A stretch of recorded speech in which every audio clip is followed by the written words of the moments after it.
No coração de uma nação à beira do colapso, Deus levanta um homem para proclamar uma mensagem impopular, mas cheia de esperança. Jeremias, o profeta das lágrimas, enfrenta reis, sacerdotes e o próprio povo de Israel com uma ousadia sobrenatural. Entre visões misteriosas, traições inesperadas e revelações impactantes, sua missão é clara: anunciar que, mesmo no meio do caos, a verdadeira prosperidade só virá da fidelidade a Deus. Esta é uma jornada dramática pela alma de um povo e pela coragem de um homem que ousou crer, mesmo sozinho.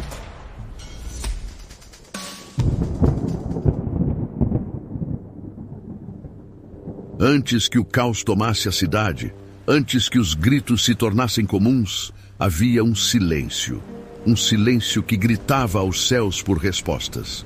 Era nesse silêncio que Jeremias ouvia a voz de Deus. Jeremias caminha sozinho pelas ruas vazias de Anatote, cidade sacerdotal próxima a Jerusalém. Os muros rachados das casas e o olhar distante dos moradores denunciam que algo está prestes a desabar. Jeremias, ainda jovem, observa os campos secos e murmura: "Por que sinto que algo está prestes a mudar, mesmo quando tudo parece tão igual?"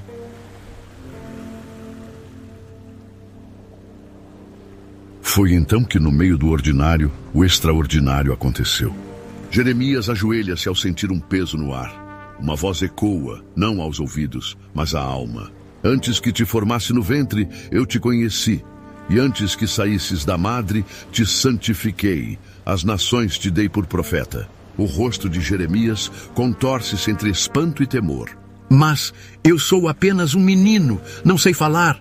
"Não digas, sou um menino, porque aonde quer que eu te enviar irás, e tudo quanto eu te mandar falarás. Não temas diante deles, porque eu sou contigo para te livrar."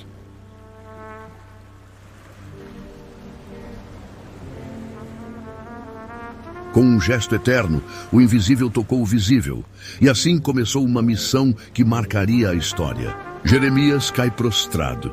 Uma mão incandescente toca seus lábios. "Eis que ponho as minhas palavras na tua boca. Hoje te coloco sobre nações e reinos, para arrancares e derribares, para destruíres e arruinares, mas também para edificares e plantares." Jeremias se levanta lentamente. Seus olhos brilham com um novo fogo. Ele sabe, não há mais volta. Enquanto isso, no coração de Jerusalém, planos são feitos, mas ninguém ouve, ninguém enxerga, porque a cidade está cega por sua própria glória. Sacerdotes e líderes se reúnem no templo. Entre eles, o sumo sacerdote Hilquias comenta sobre os perigos de rebeliões e a instabilidade do povo. O povo precisa de esperança, não de maldições. Mas um velho ancião de voz trêmula sussurra: "Cuidado! Há um jovem que diz ouvir a voz do Altíssimo." Eles riem.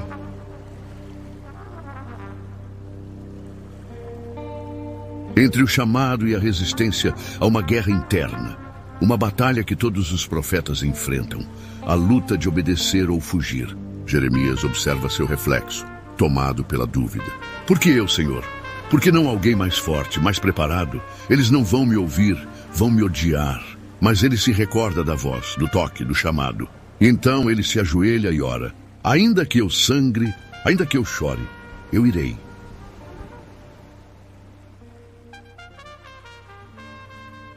Jeremias respondeu ao chamado, mas estará ele preparado para enfrentar um povo que ama a mentira mais do que a verdade?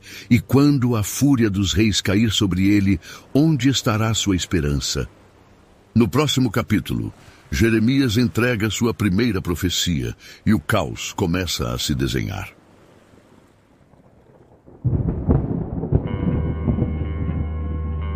O silêncio foi quebrado. A voz da verdade ecoou onde a mentira reinava. E quando a verdade fala, poucos suportam ouvi-la. Jeremias, agora com semblante firme, ergue a voz diante do povo que entra no templo. Ele começa a proclamar: "Assim diz o Senhor, reformem seus caminhos e suas obras, e vos farei habitar neste lugar. Não confiem em palavras mentirosas que dizem: este é o templo do Senhor, o templo do Senhor. As pessoas começam a se agitar. Uns riem, outros franzem a testa. Uma senhora aperta seu lenço contra os olhos.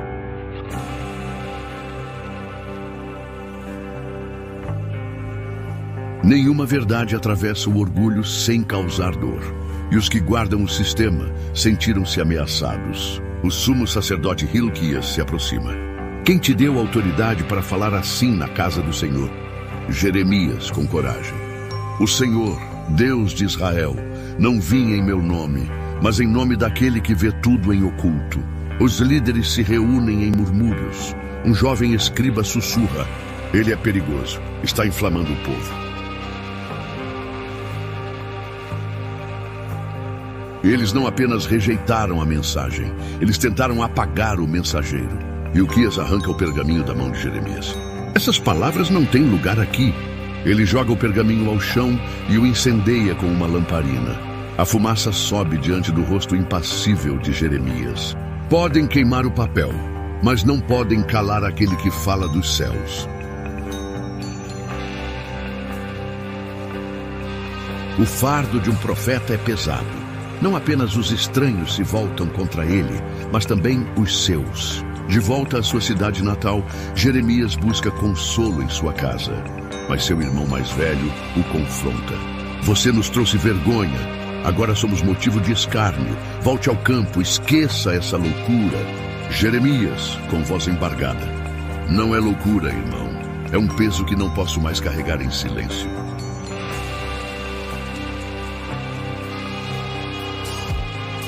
A alma do profeta sangra, mas no meio da dor, Deus sussurra a esperança. Jeremias cai em pranto sozinho. Sua oração ecoa entre soluços. Senhor, por que me escolheste? Eles me odeiam, zombam de mim, até meus irmãos me rejeitam. O vento sopra suave, uma luz toca seu rosto.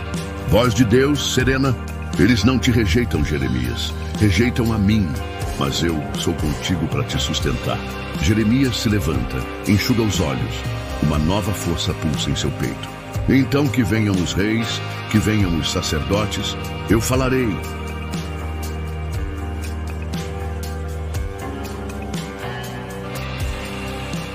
Jeremias agora sabe o preço de ser porta-voz de Deus. Mas o pior ainda está por vir. E quando os reis começarem a cair e a Babilônia marchar sobre Jerusalém, será que ainda haverá fé na cidade santa? Fique com a gente.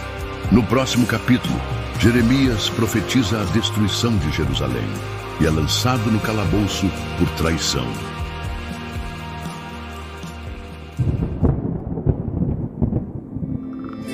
Quando o céu troveja e ninguém escuta, é porque o coração do povo se tornou de pedra. Jeremias, agora mais maduro e firme, fala com voz ardente diante da multidão. Do norte virá o invasor. A cidade será sitiada, suas portas arrebentadas, seus príncipes levados cativos. As palavras caem como relâmpagos sobre o povo, mas em vez de medo, risos. Esse aí só sabe falar de tragédia. Onde estão as borboletas que Deus prometeu? Mulher no povo. Não ouçam esse profeta do desânimo. O templo está entre nós. Deus está conosco.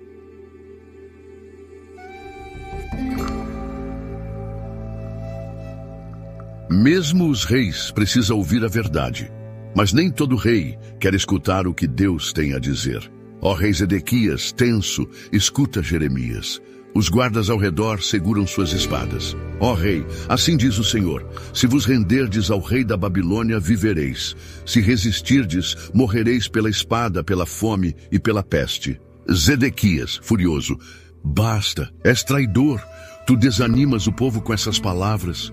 O conselheiro do rei se aproxima e sussurra. Majestade, sua alimentação tem uma dúvida entre os soldados. Devemos silenciá-lo. Zedequias hesita, mas então com um gesto seco ordena. Lançai-o na cisterna.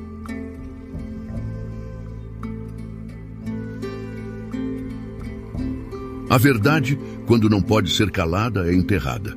Mas até da lama, Deus faz ecoar sua voz. Jeremias é jogado numa cisterna funda, escuridão total, umidade, silêncio. ele afunda na lama, tremendo de frio e medo. Mesmo aqui, eu creio. Não me deixe, ó Senhor.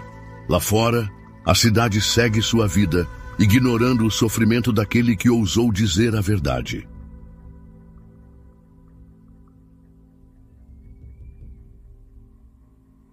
Deus levanta improváveis para salvar seus profetas. Ebed-Meleque não era príncipe nem sacerdote, mas era justo. Enquanto muitos se calam, um estrangeiro ousa agir. Ebed-Meleque corre até o rei. Majestade, o profeta Jeremias está morrendo na cisterna. Isso é injustiça. O rei, perturbado por noites sem sono, consente com relutância. Zedequias, toma contigo 30 homens e tira-o de lá. Mas que ele não fale mais contra esta cidade. Ebed-Meleque vai até a cisterna com cordas e trapos. Lança-os a Jeremias. Coloque os trapos debaixo dos braços para não te machucar. Vamos te tirar daqui. Jeremias, sujo e fraco, é erguido pela corda lentamente. O ar puro toca novamente seu rosto.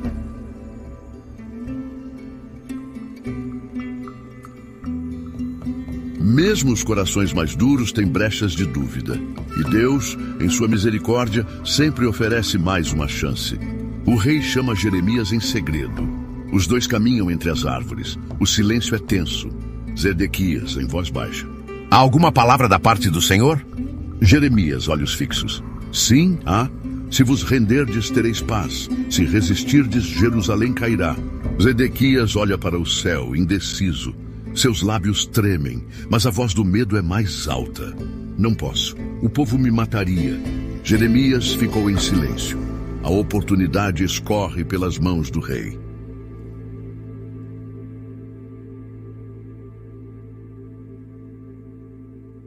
Jeremias foi tirada do poço, mas a cidade mergulhava cada vez mais no abismo. O relógio da misericórdia estava perto de subir seu último toque. E quando os exércitos babilônicos marcharem pelas descobertas, quem será poupado? Não saia daí. No próximo capítulo, o cerco começa. A cidade entra em colapso e a promessa de Deus ressurge no meio da destruição. Chegou o dia anunciado. O que parecia estranho agora era anunciado. A Babilônia estava às portas. Os céus escurecem com a fumaça dos acampamentos inimigos. Os habitantes de Jerusalém, apavorados, correm pelas ruas. Dentro do palácio, o rei Zedequias observa o horizonte. Ele tinha razão. Jeremias tinha razão.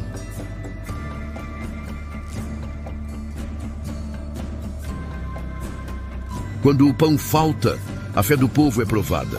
O orgulho da cidade santa ruiu diante da fome. A escassez invade uma cidade. Não há trigo, nem esperança. Um pai entrega seu anel ao guarda em troca de uma migalha de pão. Uma mulher murmura: de que vale o templo se Deus já nos abandonou? Mas um velho rabino sussurra: não foi ele quem nos abandonou, nós que deixamos de ouvir.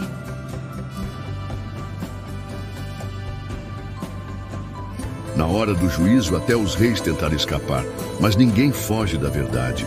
Zedequias, com o rosto coberto, foge com seus homens pelo caminho do vale, mas são cercados pelos soldados babilônicos. Vocês estão cercados, rendam-se em nome do rei Nabucodonosor. O rei foi capturado, seus filhos são mortos diante de seus olhos, e ele cegado logo depois. O último olhar do rei foi o julgamento de seus filhos, e depois, escuridão. O fogo consumiu o orgulho do povo. O templo que antes era abrigo virou cinzas no chão. Soldados babilônios invadem o templo, o ouro é saqueado, os sacerdotes mortos, a arca da aliança desaparece no caos. Jeremias, de longe, observa com lágrimas nos olhos. Ai de nós, a cidade santa está caída, mas tu, Senhor, és justo.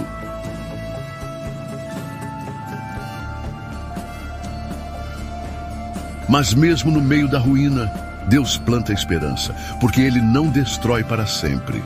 Sentado em um campo fora da cidade, Jeremias escreve uma carta aos exilados. Assim diz o Senhor: quando se completarem 70 anos na Babilônia, vos visitarei, porque eu bem sei os planos que tenho para vós, planos de paz e não de mal, para vos dar um futuro e uma esperança. Seu escriba olha para ele surpreso. Depois de tudo isso, ainda há esperança? Jeremias. Sempre houve. Deus disciplina, mas também cura.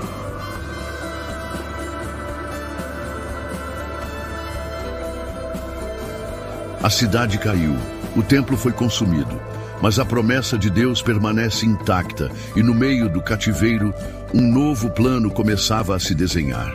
Quem ousaria acreditar que da Babilônia nasceria um novo caminho para o povo de Deus? No próximo capítulo, a carta de Jeremias circula entre os exilados e reacende a esperança de um povo destruído. Um novo tempo começa a surgir, mesmo longe de casa.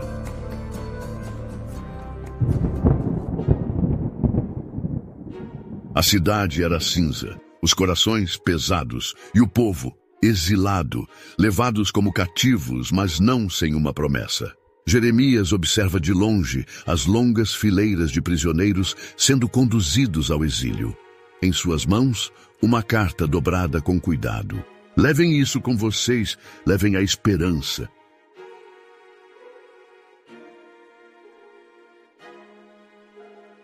Na Babilônia, onde tudo era estranho, uma semente foi plantada. Não era uma semente de revolta, mas de restauração.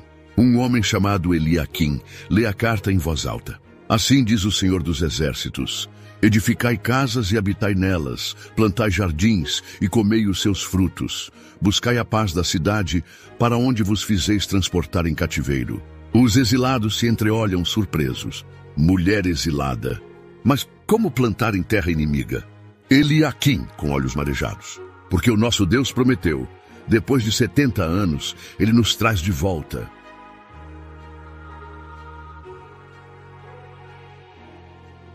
Enquanto o templo em Jerusalém virava cinzas, um novo altar era levantado dentro do coração do povo. As cenas mostram famílias cultivando hortas, construindo casas simples, ensinando seus filhos sobre a lei de Deus. O sofrimento ainda existia, mas a fé também. Pai ensinando o filho: nunca se esqueça, meu filho. Fomos levados para cá, mas pertencemos a outro reino.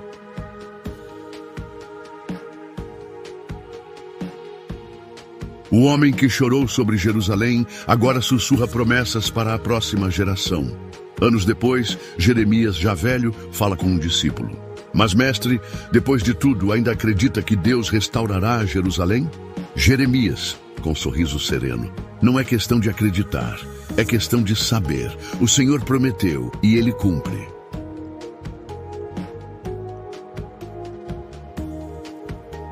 A prosperidade do povo de Deus não está no lugar, está na presença, e onde há fé, há vida. As imagens se tornam mais leves, mais coloridas. O povo da Babilônia agora vive com dignidade. Cantam os salmos, aguardem o dia do retorno. Voz coletiva, em uníssono. Porque os que esperam no Senhor renovarão as suas forças. A última imagem é um broto crescendo em meio à terra rachada, símbolo da promessa viva.